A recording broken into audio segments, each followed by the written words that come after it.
कभी आपने नोटिस किया है कि अचानक कोई तेज आवाज आते ही आपका दिल तेजी से धड़कने लगता है, सांसें तेज हो जाती हैं, हाथ थोड़े ठंडे पड़ जाते हैं और कुछ सेकंड्स के लिए ऐसा लगता है जैसे शरीर पूरी तरह अलर्ट हो गया हो। फिर थोड़ी देर बाद जब आप देखते हैं कि असल में कोई खतरा था ही नहीं, तो आप खुद ही सोचते हैं, मैं इतना क्यों घबरा गया।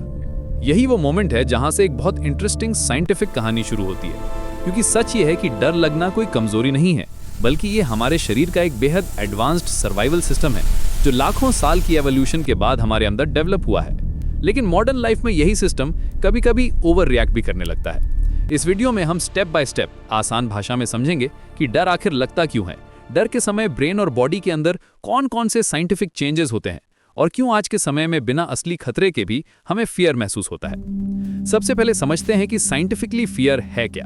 साइंटिफिक लैंग्वेज में फियर एक ऑटोमेटिक इमोशनल और फिजियोलॉजिकल रिस्पॉन्स है जो तब एक्टिवेट होता है जब हमारे ब्रेन को पोटेंशियल डेंजर का संकेत मिलता है। इसका मेन पर्पस बहुत सिंपल है, हमें सेफ रखना। जब भी ब्रेन को लगता है कि कोई खतरा हो सकता है, वो तुरंत बॉडी को तैयार कर देता है ताकि हम या तो सिचुएशन से दूर भाग सकें या जरूरत पड़े तो उसका सामना कर सकें। अगर हम हिस्ट्री में पीछे जाएं तो प्राचीन समय में इंसानों के सामने असली फिजिकल डेंजर्स हुआ करते थे। जंगली जानवर, दुश्मन कबीलों का हमला, ये अचानक आने वाले प्राकृतिक खतरे। उस समय जो इंसान जल्दी खतरे को पहचान लेता था और तुरंत रिएक्ट करता था, उसके बचने के चांसेस ज्यादा होते थे। इसलिए ह्यूमन ब्रेन ने एक ऐसा फास्ट अलार्म सिस्टम डेवलप किया जो सोचने से पहले ही शरीर को तैयार कर दे।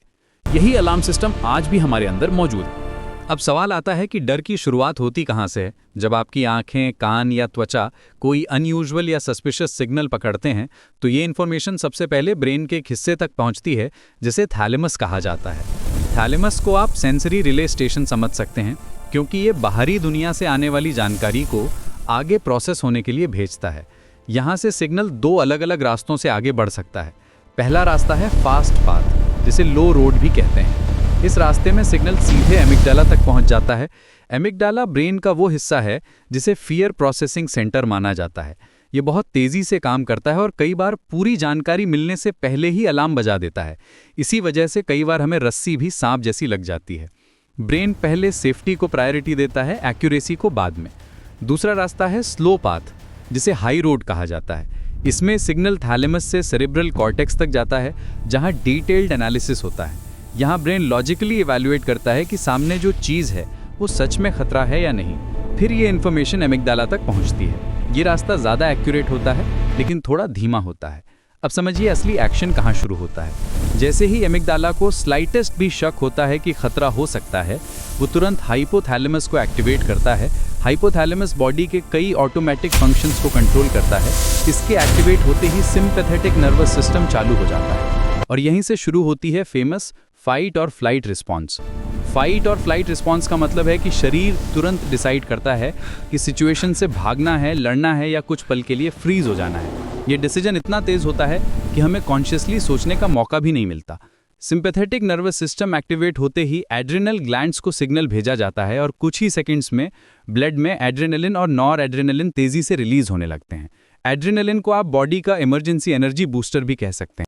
अब देखते हैं कि एड्रेनलिन आने के बाद बॉडी में क्या क्या चेंजेस होते हैं। सबसे पहले हार्ट रेट बढ़ जाता है, दिल तेजी से धड़कने लगता है ताकि मसल्स तक ज्यादा ऑक्सीजन और ब्लड पहुंच सके। इसके साथ साथ ब्रीदिंग भी तेज हो जाती है क्योंकि बॉडी को ज्यादा ऑक्सीजन की जरूरत पड़ती है। आईज की प्यूपिल्स फैल जाती हैं ताकि विजन ज्यादा शार्प हो जाए और हम सराउंडिंग्स को बेहतर देख सकें। मसल्स टाइट हो जाती हैं क्योंकि बॉडी एक्शन के लिए तैयार हो रही होती है। ब्लड प्रेशर बढ़ जाता है, स्किन ठंडी महसूस हो सकती है क्योंकि ब्लड फ्लो वाइटल ऑर्गन्स और मसल्स की तरफ डाइवर्ट हो जाता है। और एक इंटरेस्टिंग चीज, डाइजेशन स्लो हो जाता है क्योंकि उस मोमेंट में बॉडी का फोकस सर्वाइवल पर होता है, खाना पचाने पर नहीं।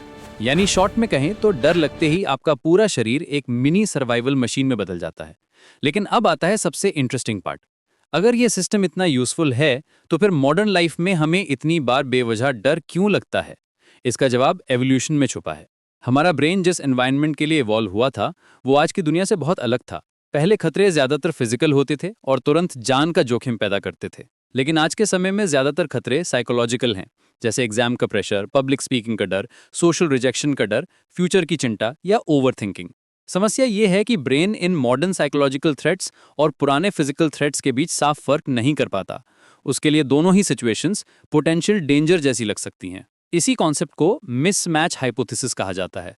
यानी हमारा एंशिएंट ब्रेन मॉडर्न प्रॉब्लम्स पर भी वही पुरानी सर्वाइवल रिस्पॉन्स दे देता है। यही वजह है कि एग्जाम हॉल में बैठकर भी दिल तेज धड़कने लगता है या किसी इंपॉर्टेंट मीटिंग से पहले हाथ ठंडे पड़ जाते हैं। अब सवाल है, कब डर नॉर्मल है और कब प्रॉब्लम बन जाता है? नॉर्मल फियर शॉर्ट टर्म होता है और स्पेसिफिक सिचुएशन में आता है। ये यूजफुल होता है और सिचुएशन खत्म होते ही बॉडी वापस नॉर्मल हो जाती है। लेकिन अगर फियर बार बार आने लगे, बिना क्लियर रीजन के एंजाइटी महसूस होने लगे, नींद खराब होने लगे या बॉडी लगातार स्ट्रेस मोड में रहने लगे, तो ये क्रॉनिक स्ट्रेस या एंजाइटी डिसऑर्डर की तरफ जा सकता है। इस स्थिति में बॉडी में कॉर्टिसोल नाम का स्ट्रेस हार्मोन लंबे समय तक हाई बना रह सकता है, जिससे इम्यूनिटी कमजोर हो सकती है, स्लीप डिस्टर्ब हो सकती है, ब्लड प्रेशर बढ़ सकता है और मेंटल फटीग महसूस हो सकती है। अच्छी बात यह है कि हम अपने ब्रेन और बॉडी को काम करना सीख सकते हैं। सबसे इफेक्टिव तरीका है कंट्रोल डीप ब्रीदिंग। जब आप धीरे धीरे गहरी सांस लेते हैं तो पैरासिम्पैथेटिक नर्वस सिस्टम एक्टिवेट होता है, जो बॉडी को रिलैक्स मोड में ले आता है और हार्ट रेट तथा ब्रीदिंग को धीरे धीरे नॉर्मल करने में मदद करता है। दूसरा पावरफुल तरीका है रियलिटी चेक। जब भी अचानक डर लगे, खुद से पूछें, क्या यहाँ सच में कोई खतरा है? ये सवाल प्री फ्रंटल कॉर्टेक्स को एक्टिवेट करता है, जो लॉजिकल थिंकिंग के लिए जिम्मेदार होता है और अमिग्डाला की ओवर रिएक्शन को कम करने में मदद करता है।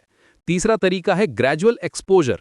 जिस चीज से डर लगता है उसका धीरे धीरे कंट्रोल तरीके से सामना करने से अमिग्डाला सीख जाता है कि यह सिचुएशन एक्चुअली सेफ है और समय के साथ फियर रिस्पॉन्स कम होने लगता है।